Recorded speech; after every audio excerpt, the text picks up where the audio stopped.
Have you ever noticed how some people seem to hold a strange, almost supernatural calmness when confronted with racism? Not silence from fear, not silence from shock, but a deeper kind of quiet. The kind that belongs to someone who has stopped carrying the emotional weight of other people's ignorance. It is a striking thing to witness. A racist comment is thrown like a stone expecting impact, and yet, nothing. Not because it didn't hurt, but because the person it was meant to wound has stepped outside the old script. They no longer shrink, no longer explain, no longer twist themselves into shapes meant to be digestible. Instead, they look at the world with a stillness that says, "Your racism is not my responsibility to solve, soothe, or engage with."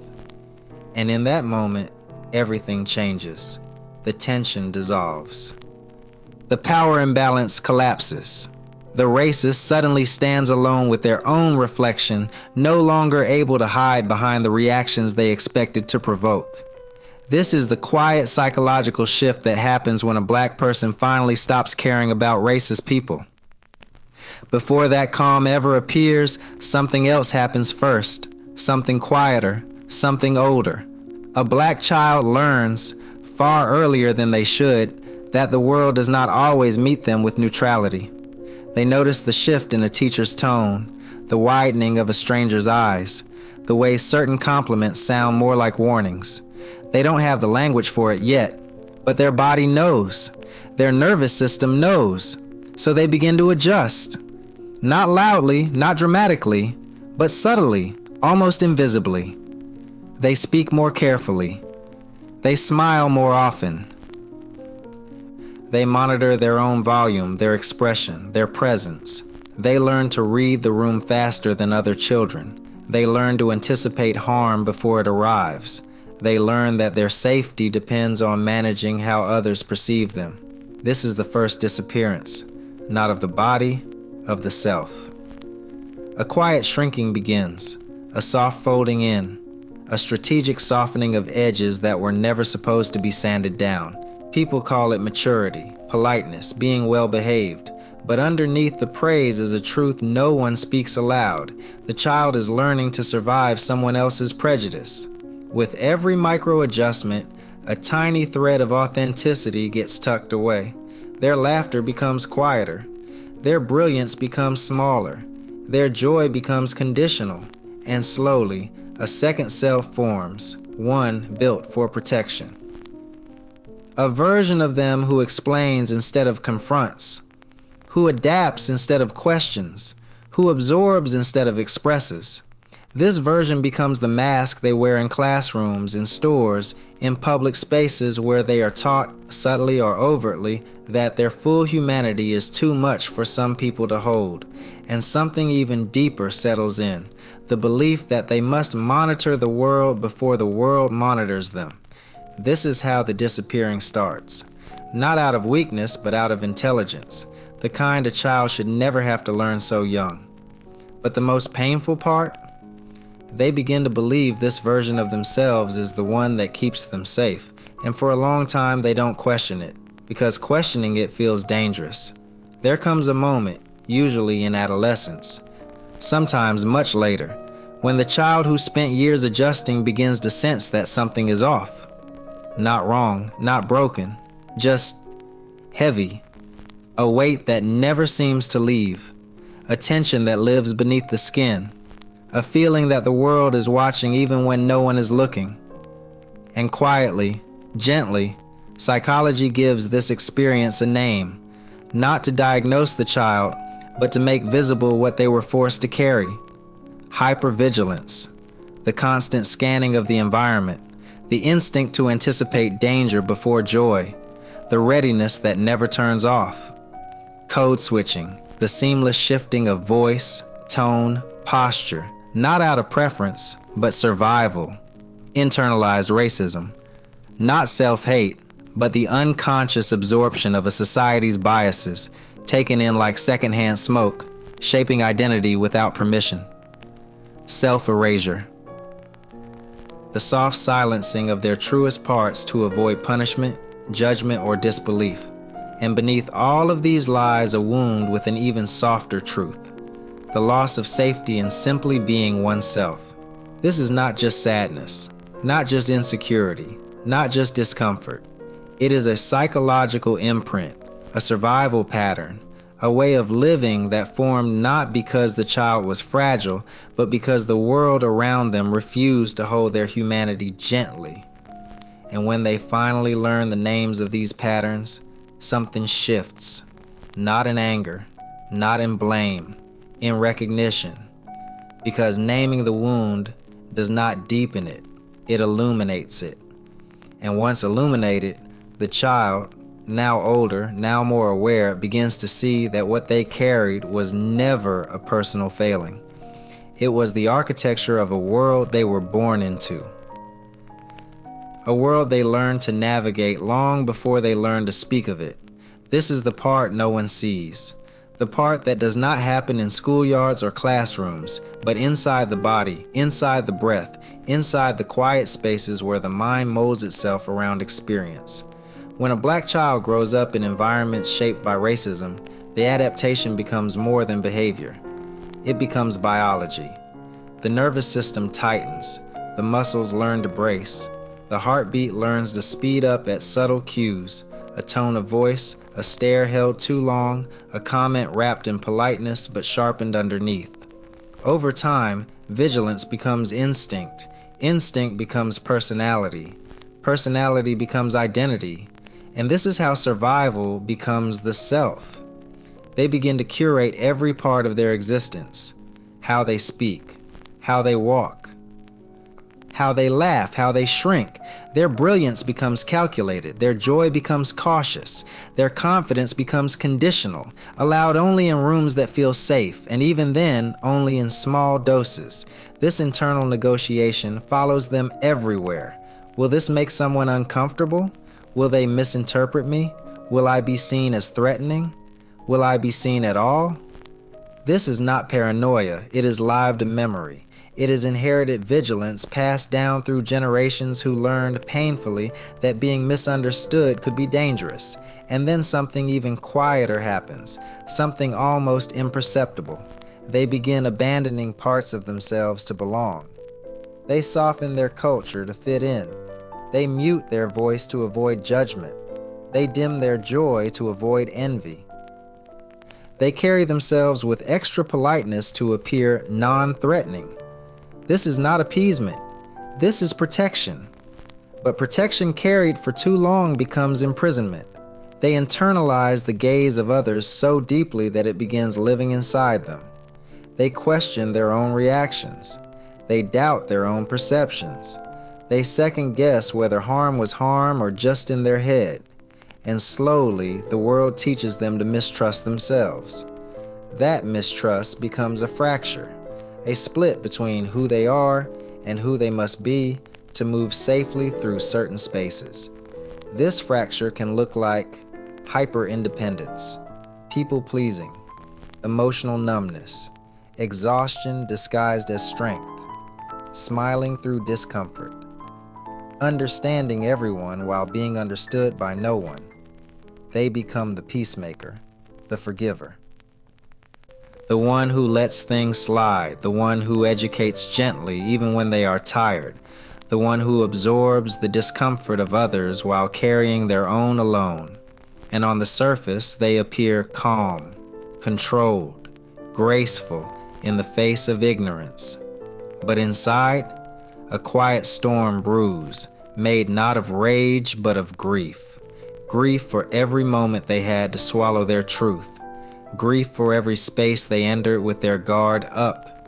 Grief for every version of themselves they had to leave behind. This is the cost of internalization, not just the emotional toll, but the loss of a self that was never allowed to fully unfold. And yet, beneath this grief lives something else, a faint pulse of knowing, a soft intuition that whispers, "This is not who you are. This is who you became to survive." That whisper will matter later. It will become the turning point, the unraveling, the quiet return home. But for now, the internalization continues until one day something breaks the pattern. Something loosens the grip, something shifts, and everything begins to change. There comes a moment when the mask grows heavy, not because the world has suddenly become harsher, but because the body can no longer hold what it has been storing for years. This is the grief no one talks about, the grief that doesn't cry loudly. It sighs, it aches, it lingers. It is the grief of knowing you were never allowed to be fully yourself in certain rooms. The grief of remembering all the times you stayed silent, not because you agreed, but because you knew the consequences of speaking. It is the grief of being misunderstood, not once, but repeatedly, so often that you began to question your own perception. It is the grief of being strong when you were simply never given permission to be anything else. A quiet sorrow forms around these moments, not dramatic, not explosive, just heavy, like carrying water in your chest. There is resentment beneath this grief too, not toward individuals, but toward the exhaustion of performing safety every day, toward the expectation to smile through discomfort, toward the emotional labor of educating people who refuse to see what is right in front of them. And then there is the deepest ache of all, the ache of shrinking yourself to be tolerated by people who were never deserving of your fullness. This is the pain rarely spoken aloud, because to speak it would require acknowledging how many times you abandon yourself just to be accepted. So it becomes an internal wound, hidden, muted, managed quietly. But even silence has a limit. Even the most graceful endurance has an edge, and when that edge is reached, something inside finally whispers, "Enough." Not with anger, not with violence, but with a clarity that feels like truth. And that truth carries you into the next stage, the deeper understanding of why all of this happened in the first place. To understand what happens when someone stops caring about racist people's expectations, you first have to understand what was happening inside them all along. Because none of this was ever just emotional. It was psychological, physiological, somatic. The body keeps score of every moment it was forced to shrink. When a person grows up navigating racism, quietly, strategically, instinctively, several psychological mechanisms form like scaffolding around their identity. The first is hypervigilance, not paranoia, a survival response. The nervous system learns to stay alert, to anticipate threat, to avoid confrontation that could escalate. Over years, this alertness feels normal until you realize that normal has always been tension. Then there is fawning, the instinct to appease, smooth over, soften yourself as a way to ensure safety. Not because you want approval, but because you learn that being agreeable prevents harm. There is also internalized messaging, the subtle conditioning that suggests you must be twice as good, twice as calm, twice as patient just to be seen as acceptable. These patterns do not arise from weakness. They arise from adaptation. The psyche conforms itself to survive environments that do not hold it kindly, and over time, something else happens. The person begins outsourcing their sense of safety to the reactions of others. They watch closely. How are they looking at me? How do they respond when I speak? What version of myself feels safest here? Their identity becomes a negotiation, a shape-shifting. But the most profound psychological impact is this. Their nervous system becomes conditioned to prioritize others' comfort over their own authenticity. This is why stopping, truly stopping, caring about racist expectations feels like a tectonic shift inside the body. It is not rebellion. It is nervous system release. It is psychological recalibration. It is the first moment of choosing oneself over survival performance. And that choice changes everything, not externally at first, but internally, where the real transformation begins. When someone has spent years adjusting themselves to survive racism, adulthood does not arrive as a clean slate. It arrives as a continuation, a quiet carrying of patterns that were never chosen, only inherited. In adulthood, these patterns show up subtly at first. You over-explain yourself in conversations, even when you've said nothing wrong. You rehearse messages before sending them, just to avoid being misread. You hesitate before expressing frustration because anger, even justified anger, was never safe for you. You choose your words carefully, your tone softer than necessary, your presence as non-threatening as possible. Not because you are timid, but because your nervous system remembers what your mind has tried to forget. In workplaces, you overperform. You carry more than your share. You anticipate others' discomfort before your own needs even fully form. You become the reliable one, the steady one, the person who holds the room together while slowly unraveling inside. In relationships, you shrink without realizing it. You avoid conflict, not because harmony matters, but because deep down, you learn that your emotions could be used against you. You choose peace even when it costs you pieces of yourself. And socially, you notice everything. The jokes people think you won't catch, the tone that shifts when certain topics arise, the discomfort that fills the air when your dignity challenges someone else's ignorance. But the most telling pattern is this: you monitor yourself more closely than anyone else monitors you. That is the exhaustion people do not see. The constant internal surveillance, the endless self-editing, the quiet calculating of who you must be in each space. And yet, something remarkable happens the moment you stop caring about racist expectations. Those adult patterns begin to loosen. You stop apologizing for existing. You stop dimming your truth. You stop asking for permission to be whole. And strangely, the world around you does not fall apart, but the illusions within it do. This is the beginning of recognition. The moment you realize the limitations placed on you were never reflections of your worth, only reflections of someone else's fear. There comes a moment, quiet, steady, almost anticlimactic, when you realize that you are done. Not angry, not explosive, just done.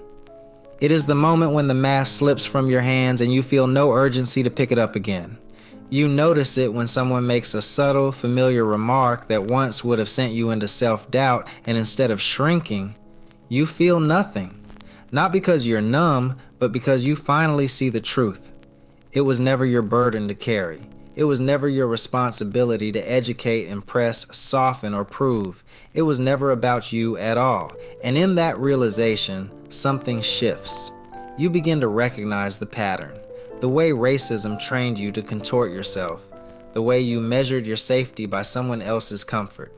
The way your identity was shaped around avoiding conflict that you did not create. For the first time, you look at the behaviors you once believed were simply your personality and you see them clearly. The overthinking was protection. The silence was strategy. The calmness was a shield. The kindness was survival. The shrinking was conditioning. You were never naturally small. You were trained to be. This is the turning point. The moment when survival patterns become visible. When the fog lifts just enough for you to see the architecture of everything you once accepted as normal. It is not empowerment yet. Not liberation. Not confidence. It is awareness. A soft, steady awareness that whispers, I do not have to carry this anymore. And as that whisper grows louder inside you, something profound happens. You stop negotiating your existence. You stop adapting to people who refuse to evolve. You stop internalizing ignorance as a reflection of your worth. This is the quiet revolution, the psychological pivot when a person begins to reclaim themselves. It is the beginning of a life where your identity is no longer shaped in reaction to someone else's prejudice. It is the first breath of freedom. There is a moment after the recognition settles when compassion quietly rises, not for the people who harmed you, but for the version of yourself who survived them. You begin to see your past not as weakness, but as adaptation. The code switching, the carefulness, the silence, the endless emotional translating, none of it was failure. None of it was proof that you were timid or passive. It was intelligence. It was strategy. It was the body finding a way to exist in spaces that were never designed with your safety in mind. You start to realize that the hypervigilance was not paranoia. It was the nervous system doing its job, warning you in the only language it knew. You start to understand that the shrinking you once blamed yourself for was a child's way of surviving a world that demanded smallness from you before you ever had a chance to grow. And slowly, the self-criticism loosens. You stop asking, "Why didn't I speak up?" and start seeing the truth. I protected myself the only way I knew how. You stop replaying moments of silence with shame. You begin to understand that silence can be a refuge, a strategy, a place you hid in when the world felt too loud, too sharp, too unkind. This is the compassionate reframe. The moment you extend to yourself the gentleness you always offered to others, you realize you were never the problem. Your exhaustion wasn't laziness. Your overthinking wasn't insecurity. Your calmness wasn't compliance. Your desire to keep peace was never proof that you lacked strength. It was proof that you carried too much weight for far too long. And in that truth, something soft opens inside you. A tenderness for your own journey. A forgiveness for everything you had to do to survive. A recognition that your story was never about weakness, but about endurance. This reframe does not erase the pain. It simply allows you to hold it without blaming yourself for it. It allows you to look at your past and whisper, with clarity and compassion, "I did what I had to do, and I made it through." Healing does not arrive loudly. It does not begin with declarations or sudden confidence or the dramatic reclaiming of space. It begins quietly. A shift in posture, a softer breath, a moment where you choose not to explain yourself. A day where you do not replay an interaction to check if you made someone uncomfortable. Healing begins when you stop bending your identity around the projections of people who are never trying to understand you. It begins in the small decisions, not to shrink, not to justify, not to hold conversations that drain the life from your body. It begins with allowing yourself to feel the grief you once ignored. The grief of years spent performing. The grief of all the moments you swallowed your truth because you feared the consequences of being seen. The grief of realizing how much of your life was shaped by the need to survive someone else's discomfort. This grief is not a step backward. It is the doorway. Healing gently invites you to return to yourself without urgency, without force, without the perfectionism you once used to shield your humanity. You may find days where you feel clearer, followed by days when old fears resurface. This is not failure. This is the nervous system learning that safety is no longer conditional. Healing whispers rather than instructs. It says, you do not have to carry their projections anymore. You do not have to soften truth for people who distort it. You do not have to manage the emotions of those who never considered yours. It is the slow homecoming of a self that never disappeared, only learned to hide. And as you begin to rest in your own being, you notice something subtle. You stop watching yourself through their eyes. You stop policing your tone. You stop shrinking in anticipation of a wound that no longer belongs to you. Healing is what happens when you begin living from your center instead of other people's shadows. Not triumphant, not loud, simply whole. And maybe the biggest shift of all is not what happens around you, but what happens within you when you stop caring about racist people's expectations. The room feels different. Your body feels different. The air around you feels cleaner, as if you finally stepped out of a fog you never realized you were breathing. You're no longer waiting for permission to take up space. You're no longer bracing for impact before you speak. You're no longer editing your existence into something softer, smaller, safer. You begin to move through the world with the quiet truth that your humanity is non-negotiable. The child who once shrank to survive begins to rise, and slowly, gently, undeniably. and somewhere inside you, a voice you buried long ago starts whispering again. You are not here to be tolerated. You are not here to prove yourself. You are not here to reassure the people who refuse to see you. You are here to be whole. And as you walk forward, not louder, not harder, but truer, you realize something liberating. Racism may still exist, but it no longer defines the shape of your soul. You are becoming yourself again, not the version shaped by fear, but the one shaped by freedom, and that changes everything.